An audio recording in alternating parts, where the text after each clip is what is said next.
Assalamu alaikum wa rahmatullah. Good afternoon and welcome to all of our beloved viewers to the Voice of the Cape's Matric Revision session. Today, we have the honor of engaging with our sister Zainab, who is from Supreme Scholar, and she is going to facilitate today's session, and that is going to be dedicated to Physics Paper 1. As a reminder, on behalf of myself, Amir Adams on duty, we would like to thank our esteemed sponsor who made this year's Matric Revision sessions possible on behalf of the Voice of the Cape side as well. And that is, of course, none other than the Two Oceans Graduate Institute, an accredited institute that advocates for students to apply on their online private platform. And of course, where you'll be able to become a primary school or a high school teacher. And for more information, you may visit their website to find out further information pertaining to how you may excel in that regard. Without further ado, from our side here at the Voice of the Cape, we wish each and every one of the matriculant students who are currently embarking upon their trial examinations right now and who are eventually going to prepare for their NSC exams at the end of the year, that Allah Almighty grants you all the success as you prepare for your examinations. And our side, we will just merely try and assist all of the students who are writing for the various subjects to prepare adequately for you to take on your exams effectively, inshallah, as you commence and continue with your trial examination periods, or as we refer to it, your mock exams, and of course, prepare for your end of the year exams as well. For today, as I indicated, we have none other than our sister Zainab Afrika from Supreme Scholar will facilitate today's session, and that will be specifically dedicated to all of the physics students out there, where she will be giving over content for physics paper 1, dealing specifically with electrostatics. Without further ado, we immediately hand over to our sister Zainab to facilitate today's session. Bismillah. Shukran, Brother Amir, for that introduction. A'udhu billahi minash shaitanir rajeem. Bismillahir rahmanir rahim. We begin in the name of Allah, the most merciful, the most gracious. And we make dua that Allah subhanahu wa ta'ala in this session, in the short session, that Allah subhanahu wa ta'ala opens our minds and He opens up our understanding so that we may able to take in the information today and process it and register it and understand it in order for us to, so that it can benefit us in our exams, inshallah. We say, Rabbi zidna ilma wa rasukna fahma. Okay, so today we are going to start on the second topic, which is electrostatics. If you recall, about 2 weeks and a half ago, we did impulse and momentum, and I hope all of you have benefited from those sessions. Please feel free to reach out to us if there's any questions you would like or if there's any feedback. We are more than welcome to assist, inshallah. And so today we are doing electrostatics, and electrostatics is one of the biggest sections in our paper 1. And the reason why I wanted to do electrostatics before we go on to the other topics was because electrostatics deals with charge, it deals with positive and negative charges, right? And basically it is one of the fundamental concepts of physics. And so today we're going to be looking at the various concepts such as Coulomb's law. We are going to be looking at gravitational energy. We are going to be looking at point test charges, and we are going to be looking at electric fields.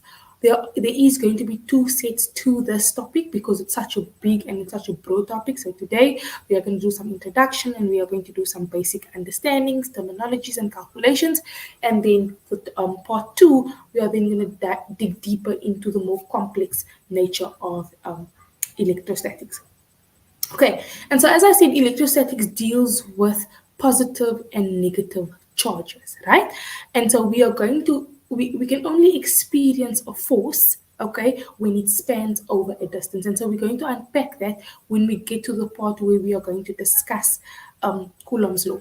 So for today, like I said, we are going to speak about electric forces, okay, and we are specifically going to deal with Coulomb's law. We are going to define it in terms of its theoretical understanding, and we are also going to define it in terms of its mathematical understanding. And then we're going to talk about electric fields. How do we define electric field? What is an electric field? How do we experience an electric field, or how is it presented in our physical understanding? And then we are also going to talk about electric field at a specific point. Okay, and then we're going to talk about lines, a little bit of, we're going to sort of branch off a little bit into magnetism, and then we're going to talk about the principle of superposition. Okay, so let's talk about charges. Okay, so like I said, electrostatics is basically the study of static positive or negative charges. Okay, so think about it like this. Sometimes when, let's say, you touch a door handle, you get this little bit of a shock, right? Or when you're walking on your socks and then you end up opening a door, you get like a shock through your body. That is due. That is due. Or that is because of electrostatics. I don't know if you ever did an experiment where it's called the balloon experiment, where you take the balloon, a ruler, and you charge it. So you will maybe rub it on your hair or on like a piece of, I'm wearing that kind of a jersey type of material, or anything that can induce a charge, right? And then you take that ruler and you bring it close to the balloon, and you will immediately see that the balloon gets immediately attracted to the ruler because you have charged the ruler, right? Remember, the ruler, before you rubbed it against your hair or before you rubbed it against a piece of cloth, it was neutral. Okay, and so when you did that exchange, you converted or you transferred charge. So this neutral thing then became negative. Okay, it became negative. It gained electrons, right? So when it gained electrons, it became negative, and then you put it close to something that is neutral, and obviously opposite forces attract, and that is why they could come together. There's something interesting that you could also do is you can charge a balloon. So you blow up a balloon. Don't waste water though. Don't waste your parents' a water bill. But you take a balloon and you induce a charge. So you take. It would be best to rub the balloon on your hair or something that has sort of a rough surface, and then you take that balloon and you open up the tap. You let the tap run, and if you bring the balloon close to the tap, you'll see that the water is going to deflect. And that's quite a very interesting experiment to do. And so you will see how electrostatics come into play in our daily lives. Okay, and then so we're going to basically speak about it. We can understand going to understand it. We're going to unpack why positive and negative charges attract and repel, and then we're going to basically demonstrate a method basically for determining whether an unknown charge is positive or negative, and that is going to come into the calculation. Okay, then we're going to also describe what it means when we say charge is conserved. Okay, we have conservation of energy, we have conservation of charge, and so we're going to basically unpack that. And like I said, we are going to just look at the applications of Coulomb's law and look at the applications of electric field as we go on. Okay, so as you can see here, we speak about the law of conservation of charge. Okay, so what is the law of conservation of charge? It says when two charged spheres are brought into contact with each other, electrons flow from the sphere with more electrons to the sphere with fewer electrons. Okay, so it's basically the laws of physics where we always go from a hot medium to a cold medium, from a high density to a low density, from fewer, okay, we're going from for more packed space to more less space, because generally the physical laws tell us that things want to choose the path of least resistance. That's why hot air rises, cold air will sink. Okay, we will always find an open space. We are always wanting to choose the path of least resistance. That's just how the physical laws sort of want to play. But we obviously have things that counteract that. Okay, and so we say that electrostatics is the study of stationary objects and their charges and what happens in their surrounding. Okay, it's created. Listen, this is very, very important.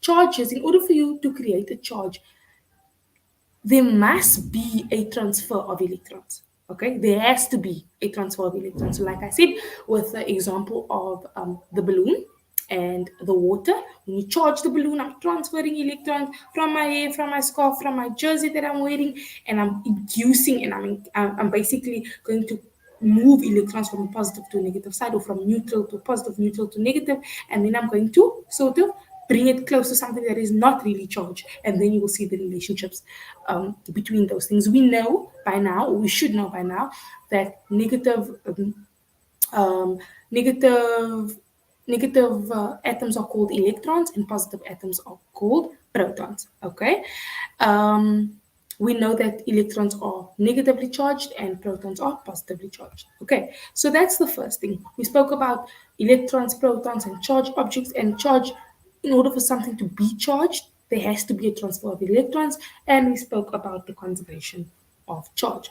Okay, so I think this is very clear, very simple, and basically this is just a little bit of revision that we know that unlike charges, they they attract. They say opposites attract.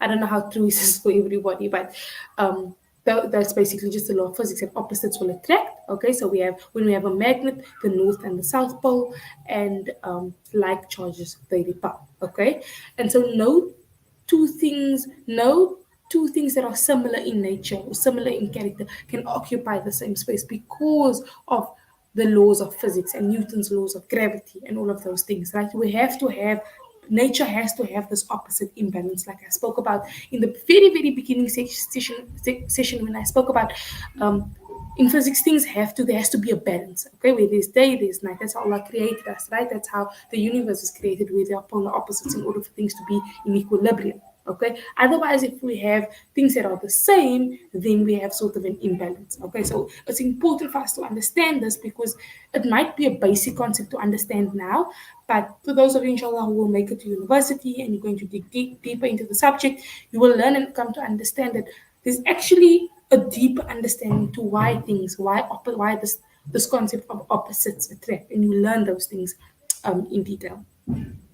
Okay, then most important is our calculations. We cannot understand physics without a little bit of mathematics. Okay, so we talk about measuring charge.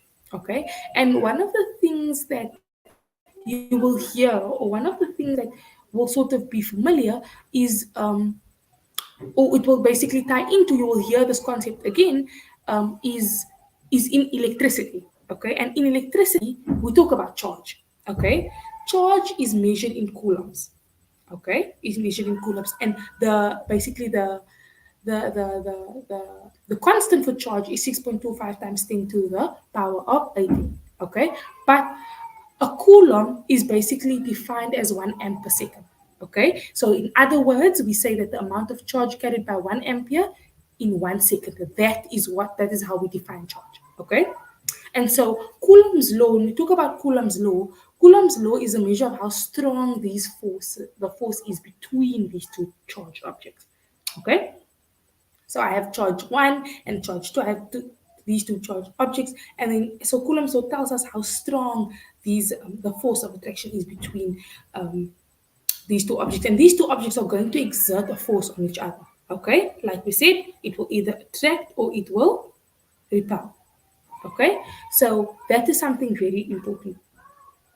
When we have two charges coming together, and I want everybody to pay attention to this because this is very important. When we have two charges coming together, okay, it means that, and we're going to see it in in the calculation a bit later because it's something that usually tricks out a lot of students when we come to the calculation. Okay, so I have two charges coming together and they exchange charges, they either become negative or positive. They are going to move away with the same charge. They will have exactly the same amount of positive charge and the same amount of negative charge. Okay? So we say that these two charges are neutral. So I want you guys to keep this at the back of your mind because it's important to understand. These constants that are in front of you here are basically going to be given to you. Okay, like just like your periodic table, there are certain constants that are going to be given to you in order for you to answer these questions. And so these are not something that you have to memorize, but you must just look at the charge of an electron. It's extremely, and I can't infinitely small. 1 - 1.6 times 10 to the negative 19. That's 0,00000000000000000000001.16. Literally it's very small. Remember, atoms are the building blocks of matter, right? Atoms are the fundamental blocks of that makes up the universe, that makes up us, that makes up all the things that you see in front of you. Okay, so it's extremely tiny. So when we talk about these charges, we are talking about millions and billions of them interacting. Okay, just for you to feel, that.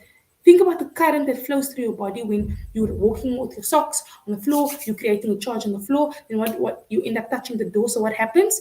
You created a charge, which means that is going to induce a current, right? Because you were walking with your socks on the floor and your socks was rubbing against the floor, and that was causing friction, and so that travels up your body, and so when you open up the door or you touch someone, you feel like this prick, this major shock. Okay? That is thousands, billions of charges flowing through your body in order for it sort of to create that shock or to create that mini current. And so that is something that's very important to understand. Okay, so let's quickly talk about Coulomb's law, and then we're going to look at a calculation that involves Coulomb's law. Okay, so they are going to ask you, like I said at the beginning, you have 12 questions. You have impulse and momentum, you have Newton's laws, you have vertical projectile motion, you have electrostatics, you have all of these topics, and it's 12 questions, right? And each of these 12 questions contains a definition. For this section, the definition will always be state Coulomb's law. Okay, so let's go through it together and let's pick out the keywords that your examiner is going to be looking for when she wants to mark um, your exam. Coulomb's law is the electrostatic force of attraction or repulsion between two charged objects. Okay, and this is directly proportional to the product of its charges and inversely proportional to the square of the distance between the sentence. Okay, so let's look at the let's before we even actually read this whole long paragraph that really sort of kind of confuses us, because now we need to try and memorize word for word. Product, what is product? Product is times. So look, the electrostatic force, Fe, okay, between charges, whether attraction or repulsion, is directly proportional to the product of its charges. Charge is Q1 and Q2. Directly proportional to the product of its charges and inversely proportional to the square, number two, square, and R stands for radius, distance between them. Okay? The formula in and of itself gives you the definition. Let's go through it again. State Coulomb's law in words, you look at your formula like the electrostatic force of attraction or repulsion, okay, between two charges is directly proportional. Directly proportional means they're on the same line. So one is equal to one. Inversely proportional will be like the one is at the top, the one's at the bottom, right? So directly proportional to the product of its charges and inversely proportional to the square distance between their centers. Okay, and also please note that K is a constant. It is also given to you. It's not something that you're ever going to have to calculate. Okay, so please note that that is also given to you, like the charge of an electron and the charge of a proton. Okay, and so we say that Coulomb's law is the inverse square of, or similar to the law of gravitation. We're going to get to the law of gravitation. It is similar in that electrostatic forces can be attraction or repulsion. Okay, gravity is an attraction only. Electrostatic forces is strong and gravity is very weak. Okay, so that is just Coulomb's law. So let's move on and now sort of speak about electric fields. Okay, like we said, we're going to speak about Coulomb's law and then we're going to speak about electric fields. Okay, so we're going to understand what electric fields are and how we identify them, and then I'm going to explain a little bit about point test charges, okay, and how what kind of questions you will be asked about point test charges, okay. So how do we quantify, okay, how do we quantify, visualize, and understand electric charges, okay? That is detected by the presence of an electric field. If I can identify an electric field, then I know that there are charges present. Without an electric field, you can't necessarily know that there's charges present. Or you can't necessarily know that the charges are interacting with each other because it might just be neutral. Okay? Um, Electric fields are detected by their influence, attractive or repulsive forces. We spoke about that, and we call this a test charge. Okay?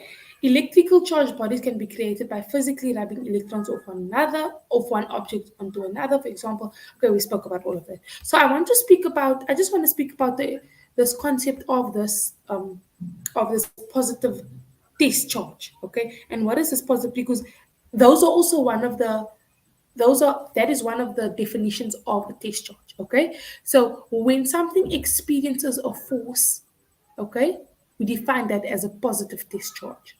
Okay, um, you need to recall that you're going to have to, within your exams and in your question papers, they're going to ask you to basically draw a positive test charge. Okay, and so a positive test charge we draw with a circle and a positive sign, and we draw it just going up. We draw these lines going up, and we will go through some of these, or we will look at these pictures as we go on. Okay, um, then another thing that I also wanted to mention was with electric fields, right?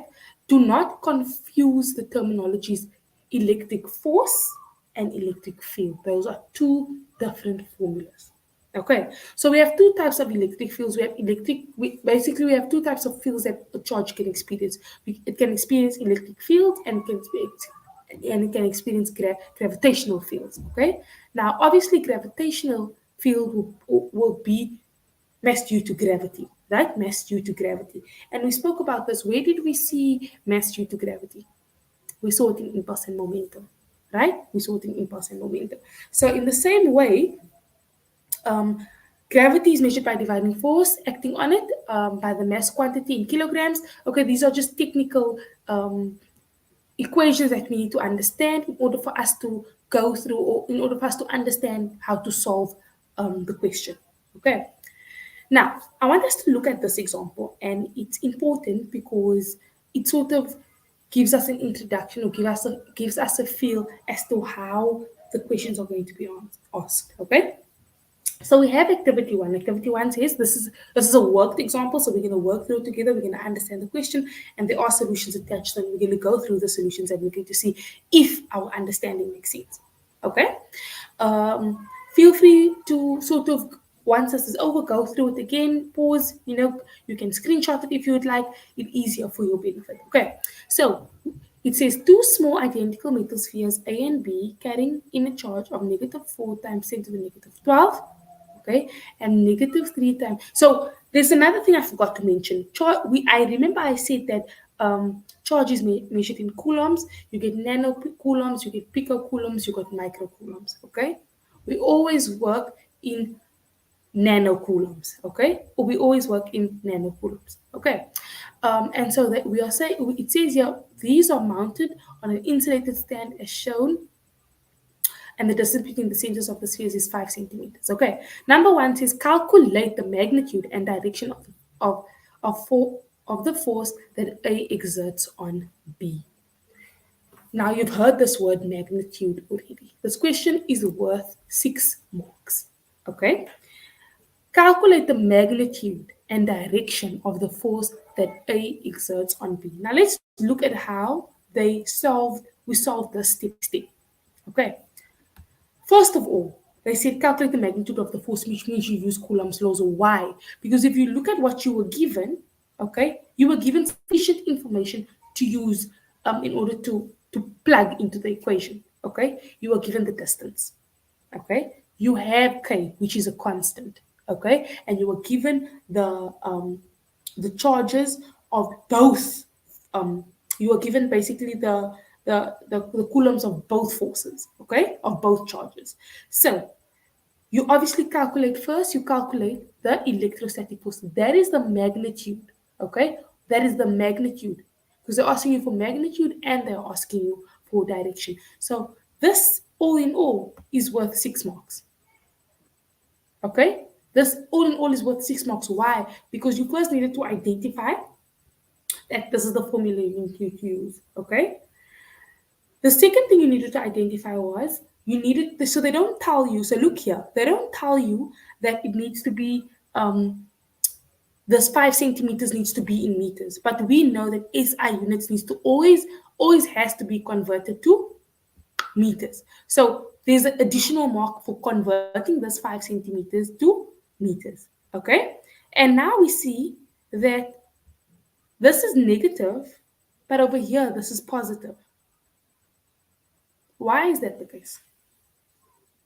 Why is that the case? Why couldn't it be? Because they gave us both charges. They say it's -4 times 10 to the -12 picocoulombs, which is -12, and this is -3. But if you look at the calculation, they left out the negative. So only when it comes to this calculation, Q1, you always carry Q1 with its original sign. Always. Q2 is not necessarily, you don't have to carry it with the charge. Okay? Q2, you don't have, and it's because of the mathematical setup of this equation. Okay? But if you want to be on the safe side, you can write both signs. It doesn't really matter. Okay, so that wasn't a mistake. That was noted and it is there. Whether you put the sign in for the second charge or not, that's okay because here we're talking about two test charges. We are talking Q1 relative to Q2, but you can only do it for this equation. Other than that, you cannot. Okay, you must make sure that you carry the signs within the equation. Okay, and so this you all plug into your calculator, and you should get an answer of negative 4.3 times 10 to the negative 11 newtons. But they ask for magnitude and direction. Okay, they ask for magnitude and direction, and here it says this is a force of attraction. It's a force of attraction. Why is the direction direction force of attraction? Why would it be a force of attraction? Because the sign tells you. Okay, negative charges they attract. Okay, positive charges they usually repel. So if that was a positive, if that number was positive, it means that these two charges were drifting apart. Okay. And so another thing that I also wanted to mention was when we go, so we're just going to take a little bit of a step back before I get to the exam question. I wanted to just explain the concept of the electric field. When we talk about the electric field, remember the electric field is for a positive, what a positive charge is experiencing. Okay, what a positive charge is experiencing. So it usually is the case that we don't always write or we don't always have to have two charges. We can work with one charge. But this is something I also wanted to mention, and this is something I feel like is extremely important. Is that when you're working with electric fields, the hint, okay, the hint to working with electric fields, and we're gonna go through a question, is the charge of an electron or charge of a proton. So you might sit in the exam and they ask you to calculate the electric field, but you don't have any charge. Okay, you don't have C. So what you're gonna do? You do have it, okay? Because it's the electrostatic force experienced by a positive test charge, which is um one atom. Okay, so if you sit in the exam, you're like, but I'm missing something. I need to only have one variable that's unknown, but I have two variables that's unknown. The other variable is going to come from your constant table. This is given to you. 1 coulomb is equal to 6.25 times 10 to the 18 electrons. Okay, so please keep this in mind. It's very important because they're not always going to spoon feed you or they're not always going to give you all the information. Okay, and so it's important for you to derive the information from the table that they're giving you. And so we're going to go through our final example that we're going to go through before we end off the session is an exam question. Okay, so this is just the first part of the exam question. We still need to unpack a lot more when it comes to electrostatics, and we're going to dive deeper into it in our next session. So let's go through our final question for this evening. Okay, it says the diagram below shows a metal sphere of X negligible mass on an insulated stand in a vacuum. Okay, 3.125 times 10 to the power of 10 electrons have been removed from the sphere. Draw the electric field pattern associated with sphere X, and this is exactly what I was coming to, okay? Because it's at this point in the year, for us to go over all the theory with the limited time we have is not possible, okay? So as we are doing the questions, we are relating back to the theory that we briefly mentioned in the beginning. So they want us to draw an electric field pattern associated with sphere X. Look at where sphere X is situated. It says 3.125 times 10 to the power of 10 electrons have been removed. Okay? So now it says draw the electric field pattern associated with sphere X. Is sphere X positive or negative? I've obviously gone through it, but just think, take a wild guess before we actually look at the answer. Okay? So number 1.1 says we need to draw the electric field pattern. Then it says describe an electric field. What is an electric field? What is an electric field? We spoke about it and I mentioned it earlier. And then for 1.3, they want us to calculate the net charge on the sphere. Calculate the net charge on the sphere. So we're looking for charge. So remember, I just went back to it now. And then they want us to calculate the electric field. So this part has got to do, so we did one where we calculate the force, the normal standard equation, F is equal to K multiplied by Q1 multiplied by Q2 over R squared, standard procedure. Okay, here we are talking about electric fields. Okay, so let's now answer these questions together. When they ask us to draw the electric field, remember I kept going back to positive test charge, positive test charge, positive test charge. Remember? So whenever you are unsure, because you were not given, like in the previous question, you are not given this one is negative, this one is positive, this one is negative, and this one is negative. Because if had you been given that, you would know how to draw the electric field because it means that the middle part is being repelled by both of these charges. But we do not know what the charge is. We don't know if this side is positive and the side is negative, or we don't know if both of them are negative or both of them are positive. We don't know that, okay? And so that the next option, once you've eliminated that, the next best possible answer was to say, okay, this is a positive discharge because it's an experience of force within the electric field. Okay, and then we need to describe an electric field. It's a region in space in which an electric charge experiences a force. Remember, I said it at the beginning. We can go back to the slides again. I said in the beginning, in order for you to detect and whether there is a charge, there has to be an electric field. Okay, there has to be an electric field. So an electric field is a region in space where we can experience a charge, we can experience a charge. Okay, and how do we know what is the so this is for that's one mark. For the next mark, you need to explain to them how would we detect that, okay, and how would we know what the direction of the electric field is. And so the direction of the electric field at a point is the direction that a positive test charge would move if it is placed at that point. Okay, so that the positive test charge is basically our baseline, our variable that we compare everything to. Okay, and then the third question asked us calculate the net charge on the sphere. So charge is equal to N multiplied by E. They gave us the number of electrons. Okay, and this, remember, I spoke about it again. I was like, remember, if you don't know what, you don't have enough information, go back to your constant table. There's constants that you can use. N is basically just the number of electrons that they were speaking about, multiplied by E, which is a constant 1.6 times 10 to the negative 19. Okay, this E is a constant. N stands for number of electrons. They told us that 3,125 times 10 to the power of 10 was removed. So that's the number of electrons, okay? All of these formulas will be given to you. The formulas are your guide to answering the question, okay? And then calculate the electric field at point P. Remember, I also said before I came to this question, we only sometimes need one charge.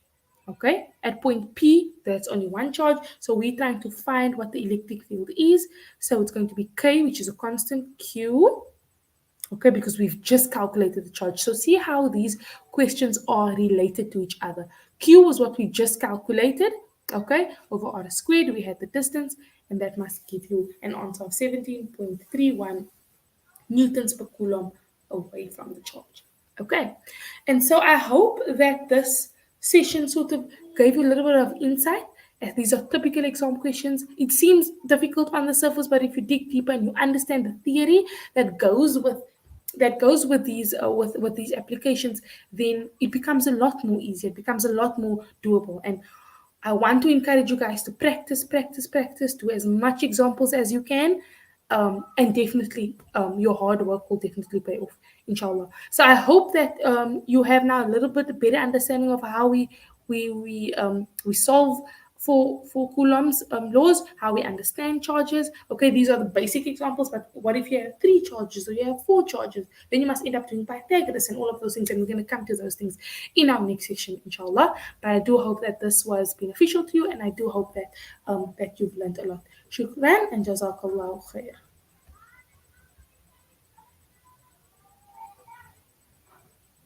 MashaAllah, we say shukran, jazakallah khair, and terima kasih to our sister Zainab Afrika from Supreme Scholar who so beautifully facilitated today's session that was dedicated to all of our physics students out there. Of course, physics a very difficult subject, but as you could see, alhamdulillah, in Zainab's presentation, if you practice and implement all the advices and discourse of Zainab, then inshallah you will be able to succeed in your examinations. And of course, as a reminder, this is the Voice of the Cape's annual Matric revision program that is proudly being sponsored by the Two Oceans Graduate Institute, which is an accredited online platform where you can become a primary school or a high school teacher by studying in the privacy of your own homes. And if you'd like to find out more information, you may go onto their website www.togi.ac.za,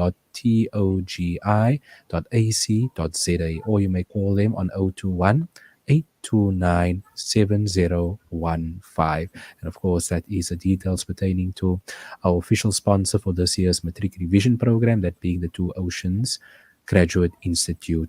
Once again, on behalf of our side here at the Voice of the Cape, we'd like to say shukran and thank you very much to all of you for basically viewing today's session, the Matric Revision session. It was dedicated to all of our matriculant students who are writing physics. And as I always remind you in conclusion, all of our beloved viewers, please ensure that you forward and share this link of the VOC's Facebook page and the VOC's YouTube page, and all of the sessions that we are conducting matric revision wise, to all of the matriculant students out there who are preparing for the upcoming examinations, inshallah. From our side, we'd like to once again thank our sister Zainab and wish her everything of the very best, and we hope that all of the physics students out there in the community will benefit from this as they prepare further for the trial examinations and the NEC examinations at the end of the year. And from our side, we'd like to thank you all for basically viewing today's sessions, inshallah. There will definitely be more sessions forthcoming as the days and weeks go ahead, and we wish everyone all of the very best as you prepare for your exams, inshallah. From our side, we say shukran, jazakallah khair, and bayt makasi. Wassalamu alaikum wa rahmatullah.